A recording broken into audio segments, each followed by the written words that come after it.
اعوذ بالله من الشیطان الرجیم بسم الله الرحمن الرحیم. یو پیر بیا تاسو ټول اوردونکو ته سلامونه احترامات نکهلی. امید کوم خوشاله به د خپل ژوند او مزه او خوندونه اخلي. خو ګوردونکو یقینا نن ویډیو چې کوم د ملاکن یونیورسيټي کې چې کوم د ام فیل او ام اس سی د غرنګ د پی ایچ ډی اډمیشن شروع وي د هغې څه مسلې راغلي وي د هغې حواله سره بنن خبرې اترې کوو. که دا ویډیو تر اخره پورې وګورئ د چا بیا هم څه سوال وي نو بالکل تاسو په 0333 90 65 351 باندې ما سره رابطه ساتلی شئ.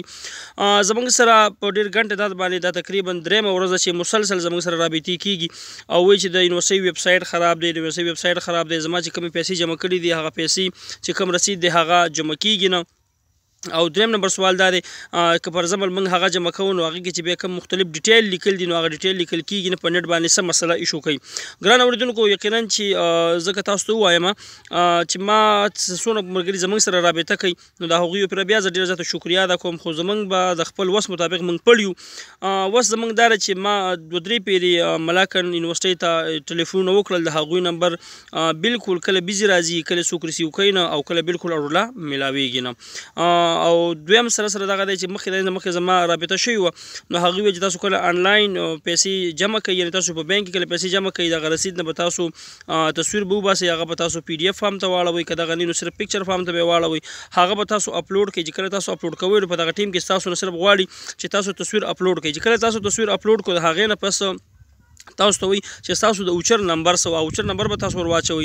د هغې نه پس تاسو ته وایي چې تاسو په کوم ډیټ باندې پیسې جمع کړي دي، څونه پیسې هم جمع کړي دي، په کوم بینک هم جمع کړي دي او دغه بینک چې کوم کوډ دی یعنې چې هغې چې کوم برانچ کوډ دی هغه تاسو په دغه ډیټیل کې به تاسو ور ولیکئ. چې کله تاسو سبمیټ کوئ نو تاسو په خپله باندې راشئ چې تھینک یو سبمیټډ فار فارم، یعنې تاسو چې کوم اپلیکیشن سبمیټ کړی دی نو هغه سبمیټ شو، تاسو ته وایي چې تھینک یو او تاسو انتظار کوئ.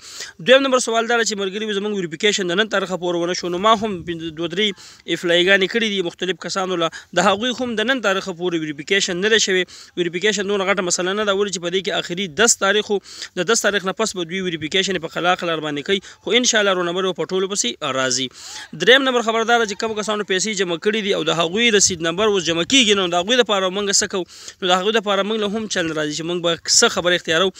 خو داسې کار تاسو وکئ چې د یونیورسټۍ کوم ایمیل دی یعنې د اډمیشن چې کوم ایمیل دی هغه به تاسو دغلته په سکرین باندې بیا ښکاري، تاسو به هغې ته خپل دغه چې کوم د پیسو رسید دی دغه هم تاسو ور ولیږئ او تاسو پکې دا اپلیکیشن هم ولیکئ چې یاره موږ پیسې جمع کړي دي، نیټ خراب دی، ویب سایټ خراب دی او دا وکولاویږي نه نو یا دې سره موږ څه وکړو نو ستاسو یو ثبوت به د هغوی سره پروت وي. نو که هر څنګه که هغوی په هم دغه کولاوئ یا نه کولاوئ خو ستاسو دغه پیسو رسید به پروت وي. کله چې د پیسو رسید د انسان سره پروت وي یعنې تاسو سره چې ثبوت پروت وي نو بیا دونه څه مسله به نه راځي. نو دغه رنګې مختلف سوالاتو ما چې دې باندې مختصر 2-3 خبرې وکړو نو بالکل تاسو ټینشن مه اخلئ. موږ هم د یونیورسۍ سره په رابطه کې یو، تاسو هم په یونیورسۍ کې رابطه کې چې ستاسو نمبر چې ته ریسیو کړي تاسو به ځان پوهه کوئ، ما به پوهه کوي او که زما کالي ریسیو کړو نو زه به تاسو پوهه کوم. دغه څه خبره نه ده د چا که ټیک نمبر په کار وي هغه به له هم زه ورکړم، خو پته نه لګي تقریبا دا 3-4 ورځ ده چې د هغوی ویب سایټ بالکل کار نه کوي.